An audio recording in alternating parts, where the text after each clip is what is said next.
Welcome to my house. I'm Gregor. I'm a trans man and a drag queen, and I will be reading for you today Chapter 6, Bram Stoker's Dracula. Mina Murray's Journal. 24th of July, Whitby. Lucy met me at the station, looking sweeter and lovelier than ever, and we drove up to the house at the Crescent, in which they have rooms. This is a lovely place. The little river, the Esk, runs through a deep valley, which broadens out as it comes near the harbor. A great viaduct runs across with high piers, through which the view seems somehow farther away than it really is. The valley is beautifully green and is so steep that when you are on the high land on either side, you look right across it, unless you are near enough to see down. The houses of the old town, the side away from us, are all red-roofed, and seem piled up one over the other, anyhow like the pictures we see of Nuremberg. Right over the town is the ruin of Whitby Abbey, which was sacked by the Danes, and which is the scene of part of Marmion, where the girl was built up in the wall. It is the most noble ruin of immense size, and full of beautiful and romantic bits. There is a legend that a white lady is seen in one of the windows. Between it and the town there is another church, the parish one, round which is a big graveyard, all full of tombstones. This is, to my mind, the nicest spot in Whitby, for it lies right over the town and has a full view of the harbor, and all up the bay to where the headland called Kettleness stretches out into the sea. It descends so steeply over the harbor that part of the bank has fallen away, and some of the graves have been destroyed. In one place, part of the stonework of the grave stretches out over the sandy pathway far below.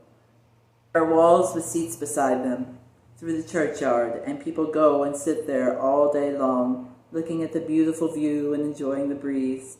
I shall come and sit here very often myself and work. Indeed, I am writing now with my book on my knee, and listening to the talk of 3 old men who are sitting beside me. They seem to do nothing all day but sit up here and talk.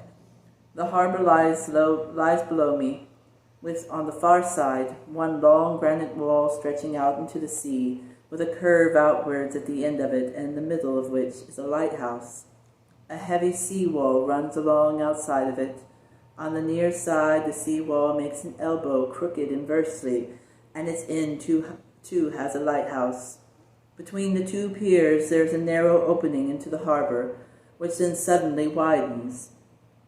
It is nice at high tide, but when the tide is out, it shoals away to nothing, and there is merely the stream of the Esk, running between banks of sand with rocks here and there.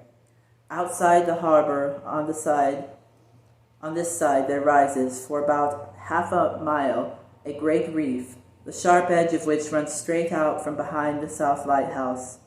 At the end of it is a buoy with a bell, which swings in bad weather, and sends in a mournful sound on the wind. They have a legend here that when a ship is lost, bells are heard out at sea. I must ask the old man about this. He is coming this way. He is a funny old man. He must be awfully old, for his face is all gnarled and twisted like the bark of a tree. He tells me that he is nearly 100, and that he was a sailor in the Greenland fishing fleet when Waterloo was fought. He is, I'm afraid, a very skeptical person, for when I asked him about the bells at sea and the white lady at the Abbey, he said very brusquely, "I wouldn't fash mussel about them, miss. Them things be all wore out.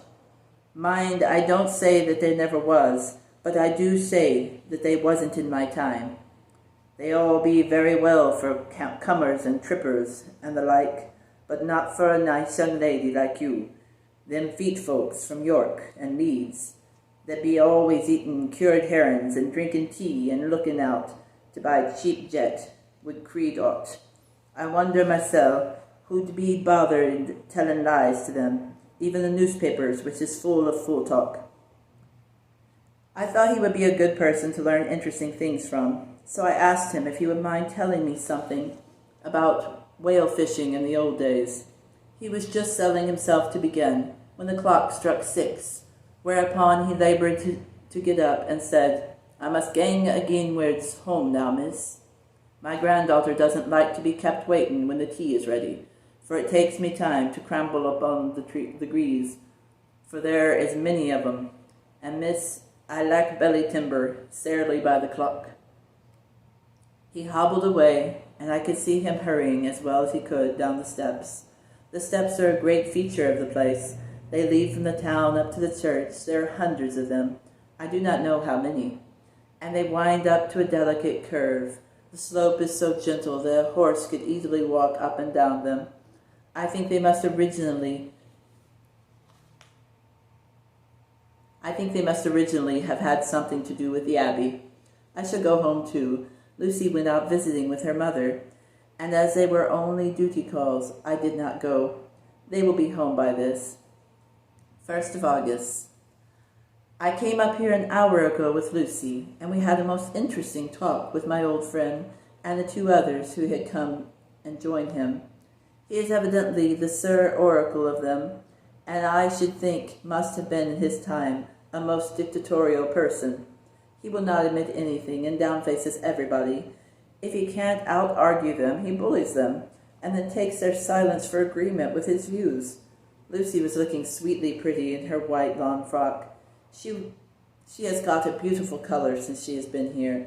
I noticed that the old men did not lose any time in coming up and sitting near her when we sat down. She is so sweet with old people. I think they all fell in love with her on the spot. Even my old man succumbed and did not contradict her, but gave me double share instead. I got him on the subject of the legends, and he went off at once into a sort of sermon. I must try to remember it and put it down. It be all fool talk, lock, stock, and barrel, that's what it be, and naught else. These bands and waifs and bagost, and bargest and bogglesen, all lent them is only fit to set bairns and dizzy women a buildern. They be naught but air bulbs. They all grims and sighs and warnings, but all invented by persons and ilsome built bodies, and railway touters to skeer and scunner halflings, and to get folks to do something that they don't other incline to. It makes me ireful to think of them. Why, it's them that, not content with printing lies on paper and preaching them at pulpits, does want to be cutting them on the tombstones. Look here all round you in what art ye will, and them steens holding up their heads as well as they can out of their pride, is a cant simply tumbling down with the weight of the lies wrote on them. Here lies the body, or sacred to the memory, wrote on all of them, and yet in nigh half of them there be no bodies at all. And the memories of them be'nt carried a pinch of snuff about, much less sacred. Lies, all of them, nothing but lies, of one kind or another, my gog, but it be a quare scalderment at the day of judgment when they come tumbling up here in their death sarks, all joped together and trying to drag their tombstones with them to prove how good they was, some of them trembling and dithering, with their hands that dozened and slippy from lying in the sea that they can't even keep their group of them. I could see from the old fellow's self-satisfied air and the way in which he looked round for the approval of his cronies that he was showing off, so I put in a word to keep him going. "Oh, Mr. Swales, you can't be serious. Surely these tombstones are not all wrong." "Yablins. There may be a poorest few not wrong, savin' where they make out the people too good, for there be folk that do think a ball be like the sea, if only it be their own. The whole thing be only lies. Now look you here, you come here a stranger, and you see in this Kirkgarth." I nodded for got stuck in his voice. I nodded, for I thought it better to assent, though I did not quite understand his dialect. I knew it had something to do with the church. He went on, "And you consate that all these stems be a boon, folk that be happen here, snod and snog." I asserted again. "Then that be just where the lie comes in. Why, there be scores of these lay beds. There be tomb as old Dunn's bacabaks on Friday night." He nudged one of his companions, and they all laughed. And my Gog, how could they be otherwise? Look at that one, the Fest, Abref de Bierbank, read it. I went over and read. Edward Spinslog, Master Mariner, murdered by pirates off the coast of Andres, April 1854,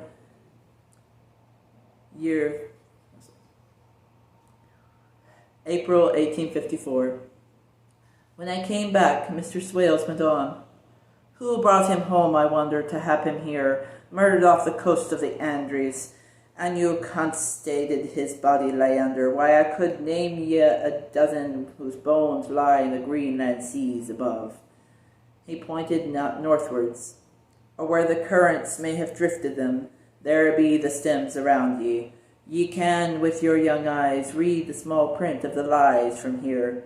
This Braithwaite Lowry, I knew his father, lost in the lively of Greenland in 20, or Andrew Woodhouse, drowned in the same seas in 1777, or John Paxton drowned off Cape Farewell a year later, and old John Rowlings, whose grandfather sailed with me, drowned in the Gulf of Finland in 50.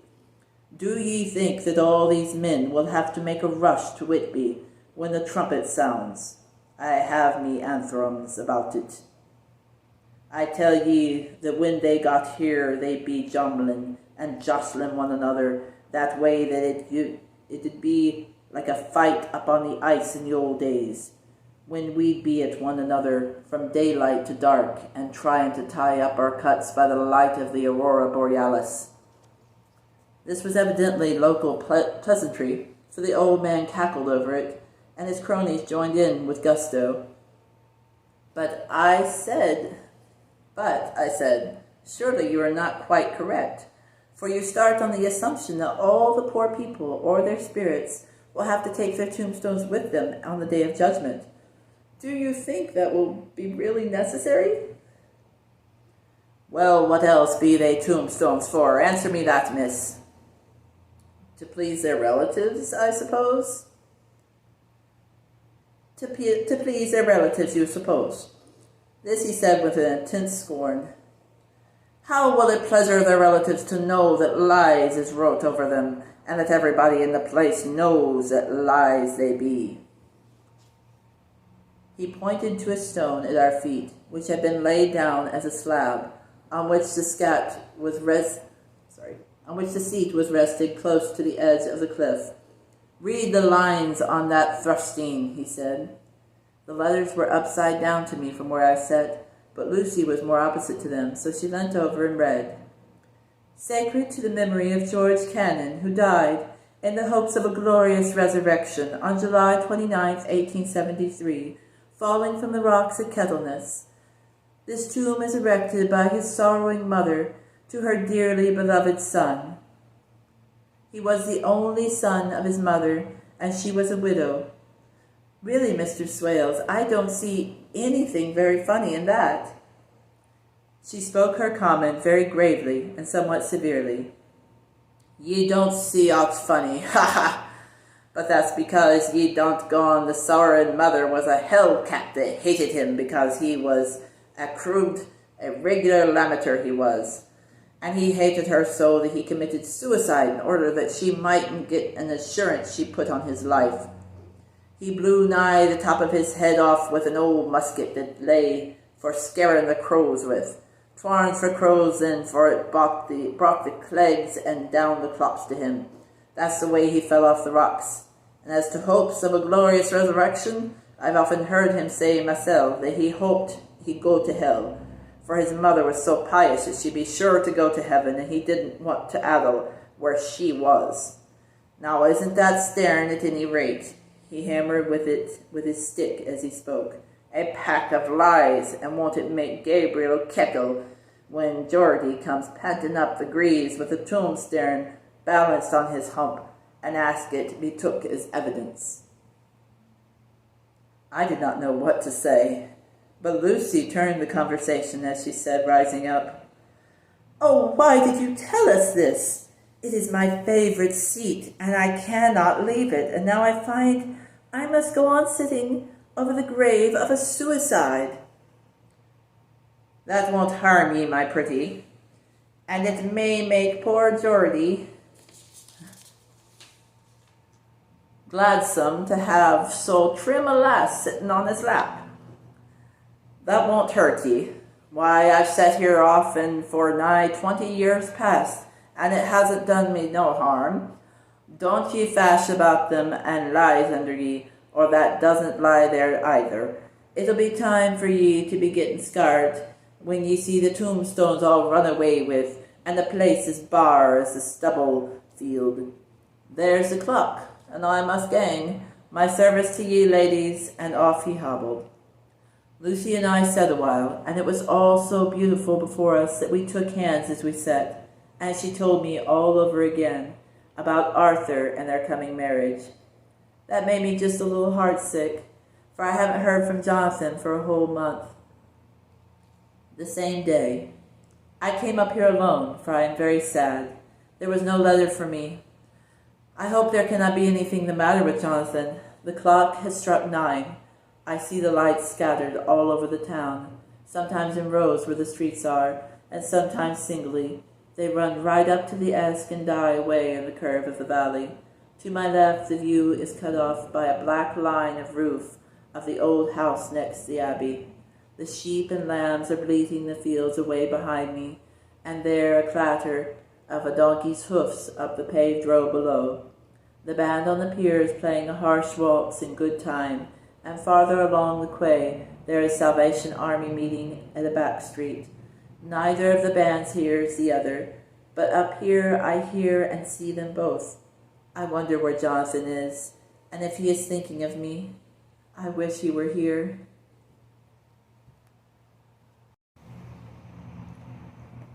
Dr. Seward's Diary, 5th of June. The case of Renfield grows more interesting the more I get to understand the man. He has certain qualities very largely developed: selfishness, secrecy, and purpose. I wish I could get at what is the object of the latter.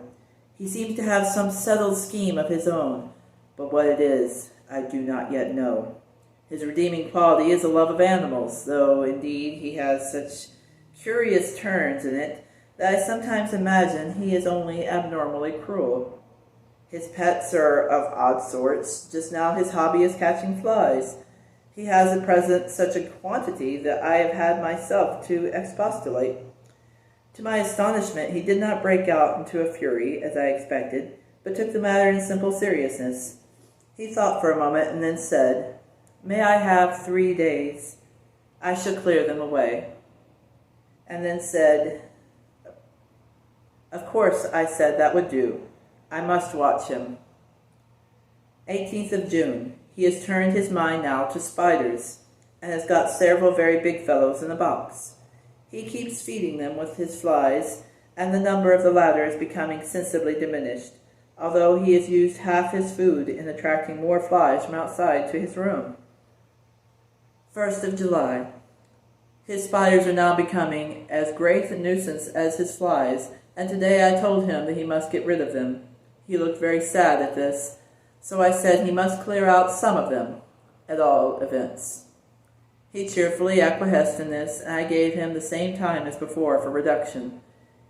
He disgusted me much while with him, for when a horrid blowfly, bloated with some carrion food, buzzed into the room, he caught it, held it exultingly for a few moments between his finger and thumb,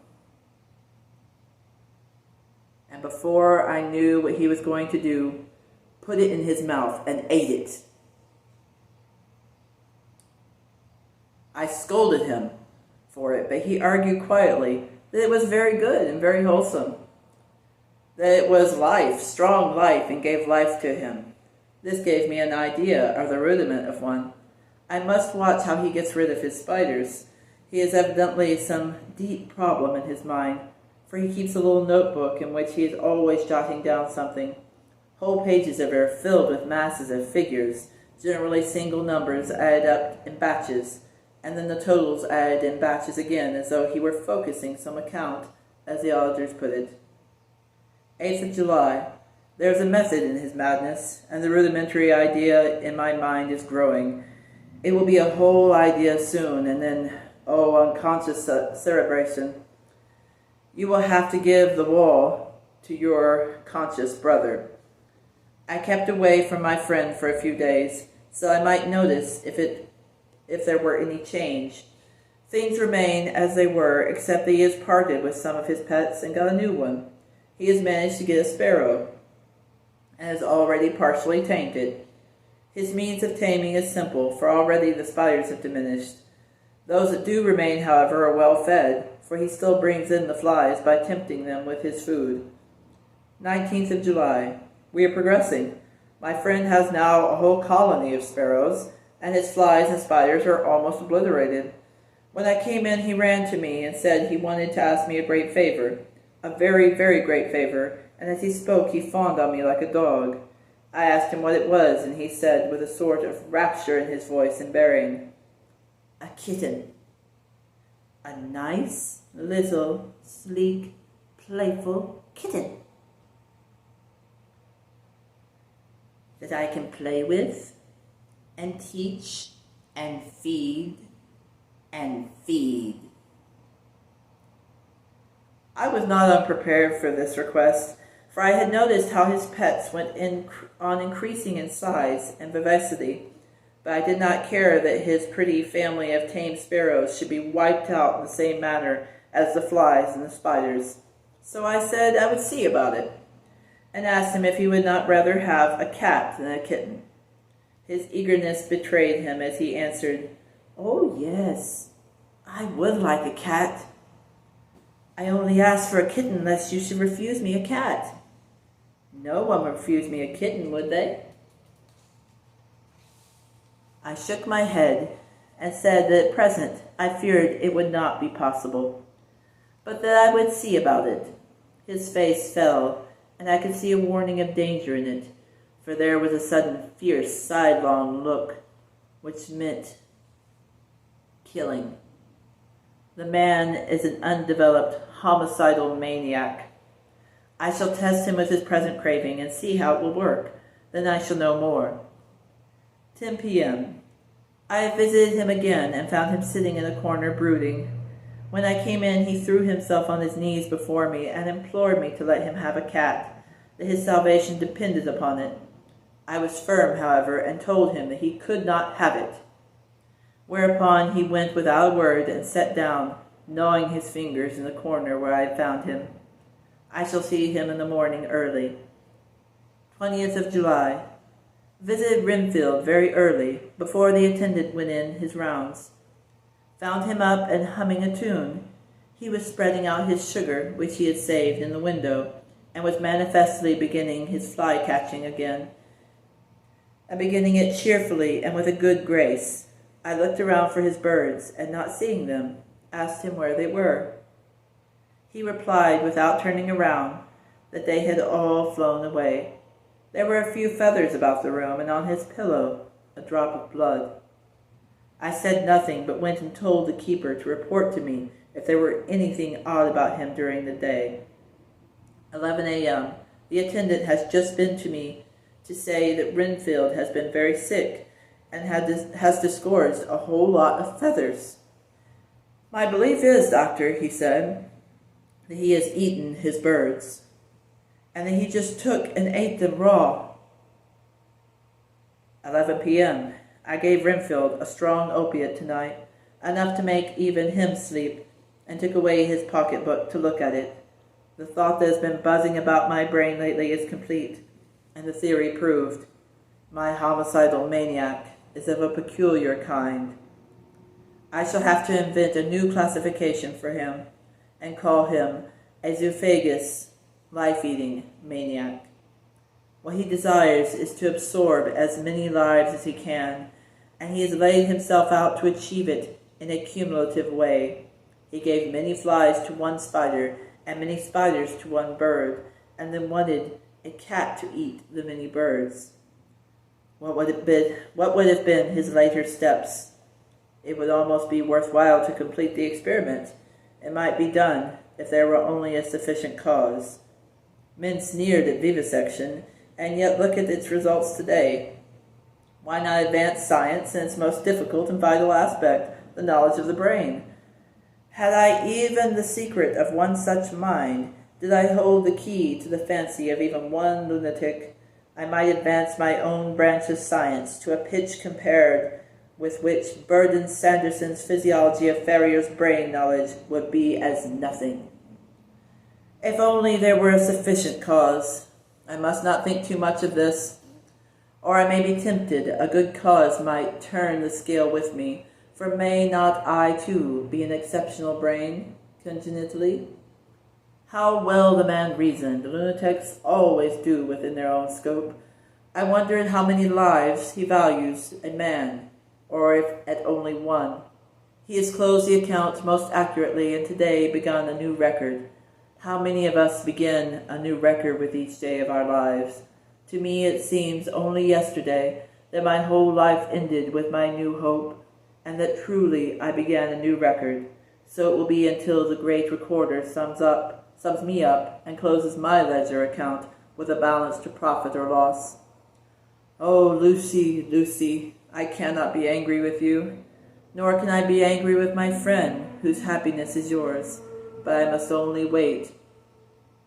I must only wait on, hopeless, and work, work, work. If I only could have as strong a cause as my poor mad friend there, a good, unselfish cause to make me work, that would be indeed happiness. Mina Murray's Journal, 26th of July. I am anxious, and it soothes me to express myself here. It is like whispering to oneself and listening at the same time. There is also something about the shorthand symbols that makes it different from writing. I am unhappy about Lucy and about Jonathan. I had not heard from Jonathan for some time and was very concerned. But yesterday dear Mr. Hawkins, who is always so kind, sent me a letter from him. I had written asking him if he had heard, and he said the enclosed had just been received. It is only line dated from Castle Dracula, and says that he is just starting for home. That is not like Jonathan. I do not understand it, and it makes me uneasy.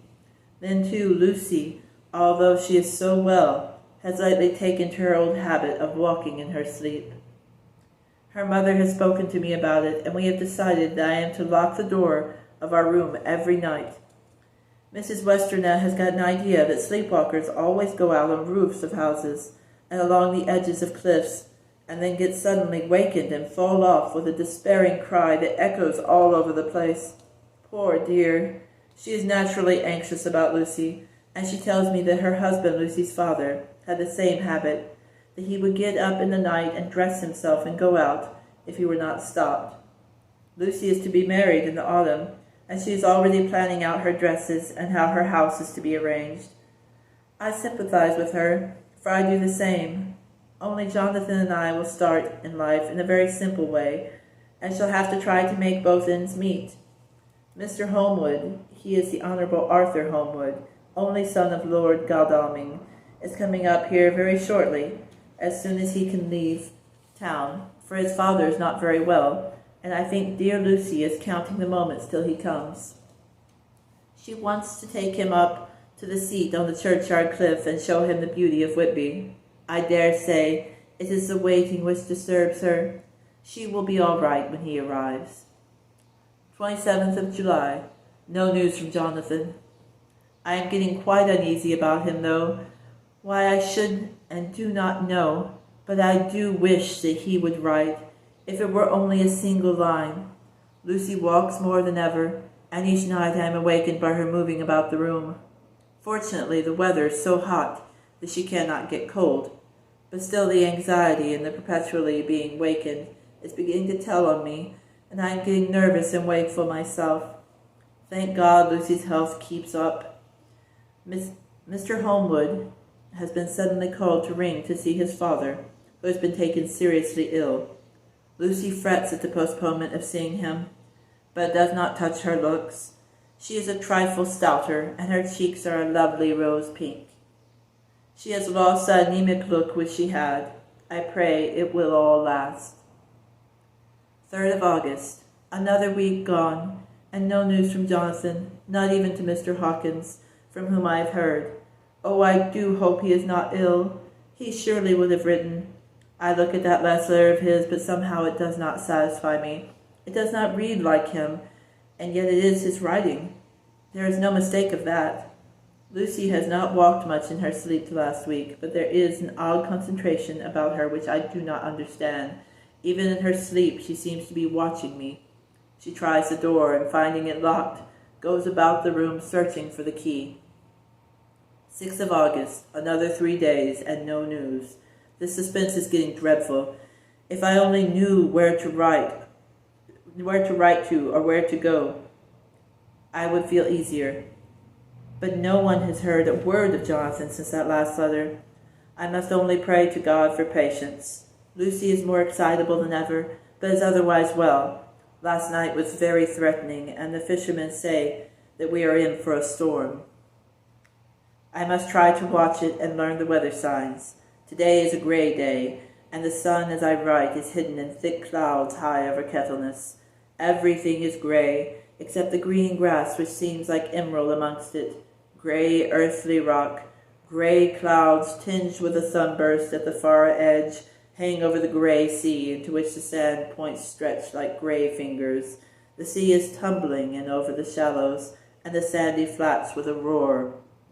Muffled in the sea mist drifting inland, the horizon is lost in grey mist. All is vastness. The clouds are piled up like giant rocks, and there is a brool over the sea that sounds like some presage of doom. Dark figures are on the beach here and there, sometimes half shrouded in the mist, and seem men like trees walking. The fishing boats are racing for home, and rise and dip in the ground swell as they sweep into the harbor, bending to the scuppers. Here comes old Mr. Swales. He is making straight for me, and I can see by the way he lifts his hat that he wants to talk. I have been quite touched by the change in the poor old man. When he sat down beside me, he said in a very gentle way, "I want to say something to you, miss." I could see he was not at ease, so I took his poor old wrinkled hand in mine and asked him to speak fully.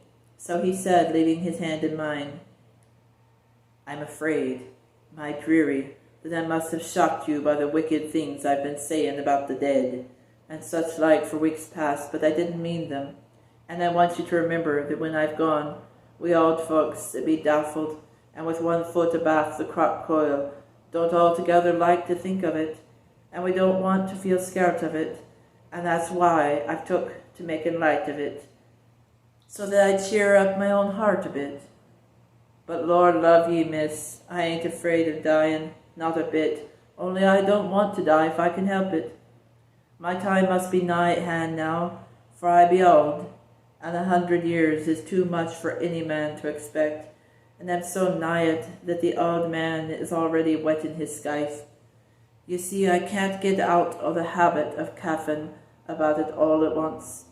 The chaffs will wag as they be used to. Some day soon the angel of death will sound his trumpet for me.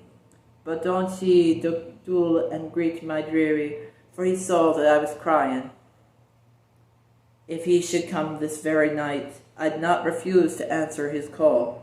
For life be, after all, only waiting for something else than what we're doing, and death be all that we can rightly depend on. But I'm content, for it's coming to me, my dearie, and coming quick. It may be coming while we be looking and wondering. Maybe it's in that wind out over the sea, that's bringing with it loss and wreck and sore distress and sad hearts. Look, look," he cried suddenly. "There's something in that wind and the host beyond that sounds and looks and tastes and smells like death. It's in the air, I feel it coming. Lord, make me answer cheerful when my call comes." He held up his arms devoutly and raised his hat. His mouth moved as though he were praying. After a few minutes' silence, he got up, shook hands with me, and blessed me and said goodbye, and hobbled off. It all touched me and upset me very much. I was glad when the Coast Guard came along with his spyglass under his arm. He stopped to talk with me, as he always does, but all the time kept looking at a strange ship. I can't make her out, he said. She's a Russian by the look of her, but she's knocking about in the queerest way. She doesn't know her mind a bit. She seems to see the storm coming, but can't decide whether to run up north in the open or to put in here. Look there again, she is steered mighty strangely, for she doesn't mind the hand on the wheel. Charges about with every puff of wind. We'll hear more of her before this time tomorrow. The next chapter is chapter 7, and that will be cut from the Daily Graph, 8th of August. It's going to read like a newspaper article, which is going to be really awesome. I hope you enjoyed Dracula as we read our chapters. Please tune in next week, and please like, subscribe, and share, and consider becoming a Patreon member, as I would love to continue doing this and growing in this art more to share it with you. Please consider giving the silent films and the classics another view, because we've got to keep that beautiful era of art alive. Thank you so much for watching.